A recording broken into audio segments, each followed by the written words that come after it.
Hello everyone, I'm Robin Pearson and I'm here to show you what remains of the Byzantine land walls in Istanbul. The land walls stretch for 4 miles, over 7 kilometers, from the Golden Horn to the Sea of Marmara. So it will take 2 videos to cover their entire length. Today in part 1 we will travel from the Sea of Marmara in the south to about halfway along the defences, where the road Turgat Özel Millet Kadesi passes through the walls. The early 5th century was a desperate period for the Roman Empire. German tribes were marching widely across its lands, and the Huns were building their power north of the Danube River. In 410 AD, Rome itself was sacked by the Visigoths.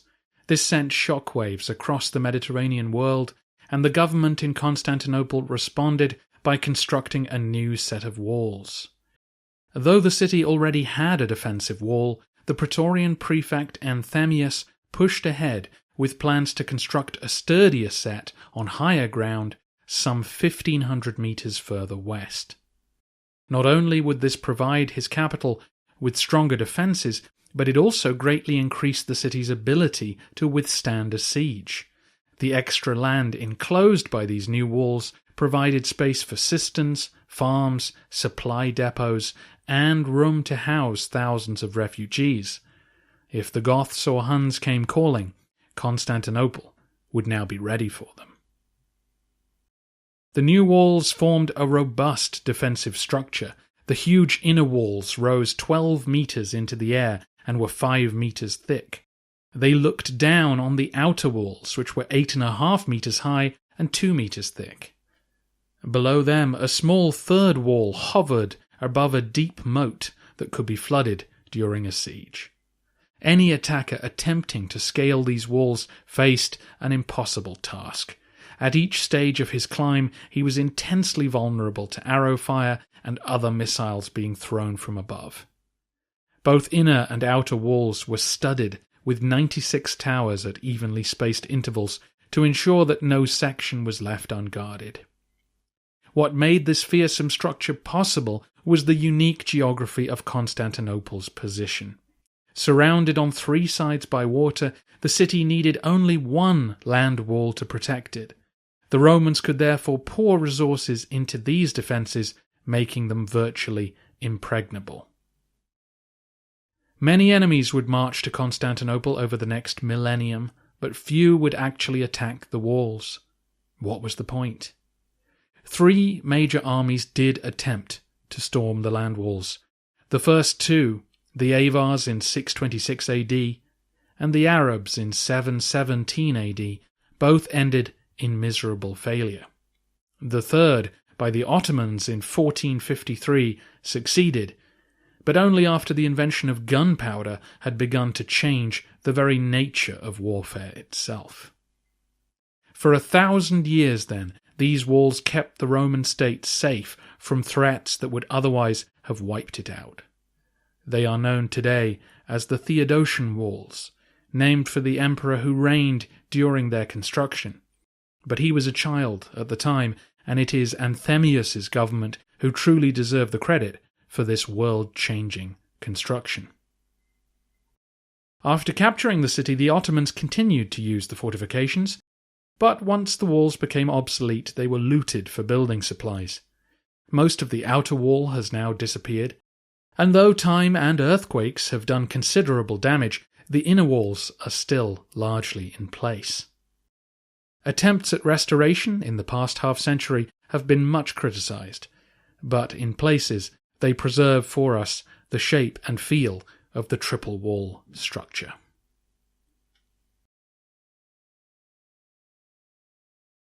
We begin our walk along the walls in the south, at the Sea of Marmara. This isolated tower shows us where the land and sea walls once met. You can see from the difference between the marble layer at the bottom and the bricks above that this tower was designed to withstand the waves. On the inside, quite a complex ruin survives. You can climb up here and explore the remains of storerooms and cisterns, all of which suggest that this tower was turned into a stronghold or sea pavilion at some point in the later Byzantine period. We'll now begin our walk along the outside of the land walls. As you can see, this section is set in a pleasant park, and only the big inner wall has been preserved. It's also easy to spot signs of modern restoration. Here, number 1 of the 96 towers has been well looked after, particularly compared to number 2 over here. During the 1,000 years that the Byzantines manned these walls, they were forced to constantly repair and rebuild them, as did the Ottomans after that. Each tower is an amalgamation of generations of work. The fun for us is to look for Roman inscriptions indicating who the last emperor was to work on this part of the fortifications. You can see the Greek letters stretching across the length of Tower number 1. This inscription belongs to the famous Basil II and his brother Constantine VIII from the 11th century. It says, "Tower of Basil and Constantine, faithful emperors in Christ, pious kings of the Romans." At the foot of the tower, you'll also see a small gate. This is sometimes called the first military gate, because the purpose of it was to allow troops access to the rest of the fortifications, as opposed to allowing civilians into the city. Remember, this is the base of the inner wall, so in Byzantine times the outer wall and moat would have been where we can now stand with a camera. Also note the Christogram above the gate. Only little pieces of decoration like this have survived along the lengths of the walls. Further along this section, Tower number 4 also has a Roman inscription from either Romanus II or III, 10th or 11th century, who claims to have built this tower from scratch, which seems plausible given the tower is quite a different shape from many of its squarer neighbours. Moving forward, our path is blocked by the railway line, but you can already see the famous Golden Gate up ahead. The Golden Gate is the first of the major gates which allow access over the moat and into the city. It was a monumental triumphal archway designed for imperial processions. This 19th century sketch illustrates its complex construction. As you can see, there are actually 2 entrances. The first gateway may have been erected before the rest of the walls were in place. It was a triumphal arch put up to commemorate a Theodosian victory and was once covered in mythological sculptures. Once you passed through it, you would see the second gate built into the land walls and flanked by these huge towers. This was the actual Golden Gate, a triple archway with doors of gilded bronze. Above the gates stood a famous statue of 4 elephants lashed together as if they were a chariot team pulling the Emperor Theodosius. Many famous Roman triumphs, processions to mark military victories, began here.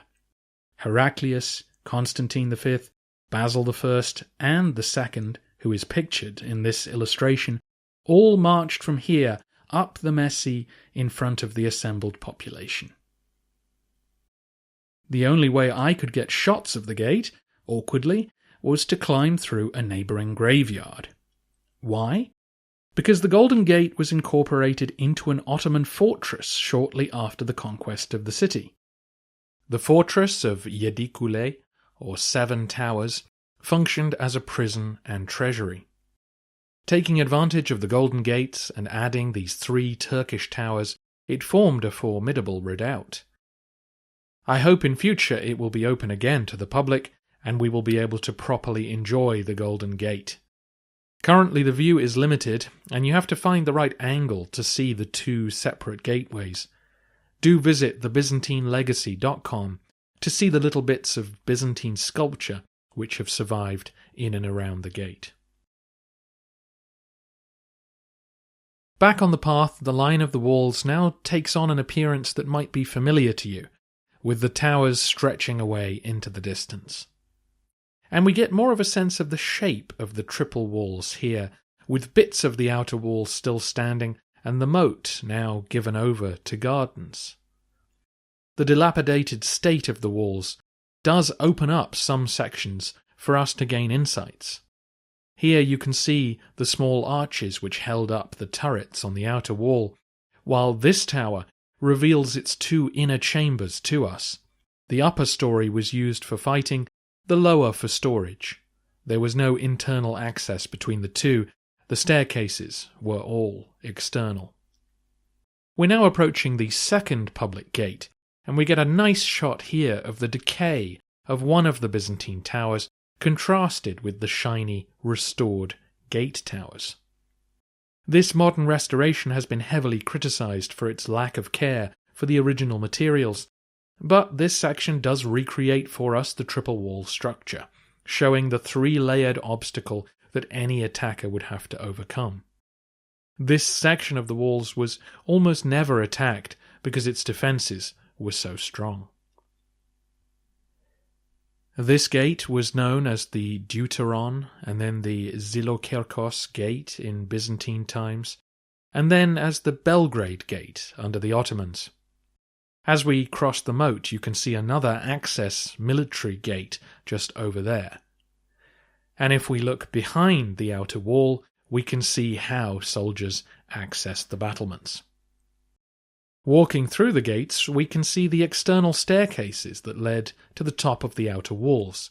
When the city was besieged, catapults and other weapons would be dragged up there.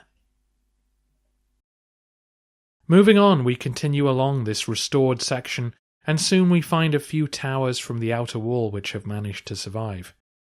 On Tower 25 nearby, we find some fragments from an inscription put up by the emperors Leo III and Constantine V from the 8th century. The walk to the next gate is fairly peaceful, if you don't count the traffic noise.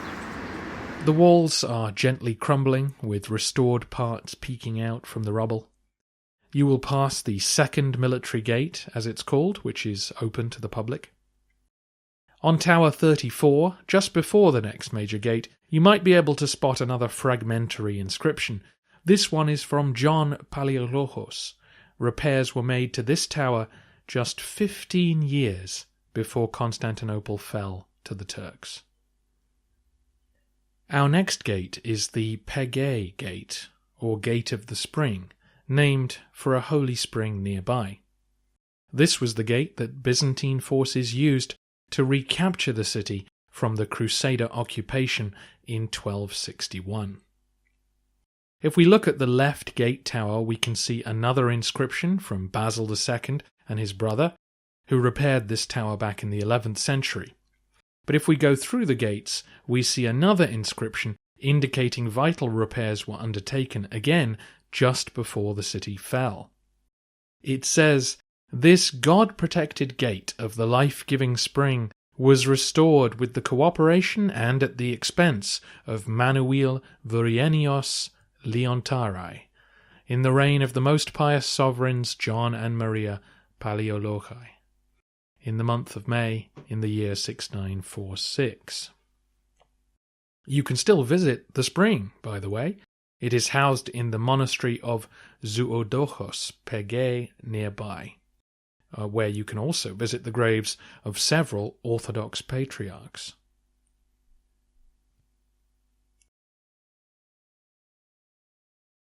Moving on, we come to another early inscription on Tower 37. Leo, with Constantine, wielders of the sceptre, erected from the foundations this tower, which had fallen. This is Leo IV and Constantine VI from the 8th century. This next section of the walls is in rougher shape than others. You can see from the smoke that people live amongst the ruins here. Our next major gate is the Gate of Rhesios. Though the towers have been restored, the gate itself has maintained much of its 5th century appearance, including inscriptions in Greek and Latin over the gate itself. These were put here under the Emperor Theodosius II in 447 AD. On the order of Theodosius, within less than 2 months, Constantine triumphantly placed these firm walls. So fast not even Pallas could found a fortress standing so strong. The Constantine here is the emperor's chief minister. Why are they boasting about building the walls in just 2 months? As you may remember, the walls had been constructed 30 years before this, but in 447 a series of earthquakes levelled large sections of the walls. This was more than just an inconvenience, since Attila the Hun, yes, the Attila the Hun, was on the march through Roman lands at that very moment, hence the need to put the walls back up as quickly as humanly possible. The inscription on the lintel, the one around the cross, was put there by Justinian's nephew Justin in the 6th century to indicate that he had also completed some repairs. Along the next section of the walls we come to one of the most intriguing inscriptions up on Tower 54. It is a prayer and says, "O Christ God, preserve thy city undisturbed and free from war. Conquer the wrath of the enemies." Together with the Christograms and carvings of crosses on different parts of the walls, we begin to get a sense of how the city's defences became imbued with spiritual significance, their earthly solidity resting squarely on the relationship between the city and its divine protectors. You can also see people walking about the walls here. This is one of the rare sections of the battlements where the outer wall has survived and a route up is available. It's fun to get up close to the walls, and though the gap between the inner and outer walls has been filled in over the centuries, you still get a sense of the intimidating look up for an enemy soldier. A short walk further on and we come to a spot where the walls have been cut to make way for Turgat Ozal Millet Kedesi, a major road into Istanbul. We're near the 4th military gate. There is an inscription marking it just before the break in the walls. And we're around here on our illustration and have covered about half of the land walls. So let's pause here and continue on in part 2. If you'd like more detailed information about the land walls, then visit thebyzantinelegacy.com. It's a fantastic website providing breakdowns of the Byzantine buildings that can still be seen today, and there you'll find most of these still images and sketches used in these videos, as well as a map of the entire length of the walls.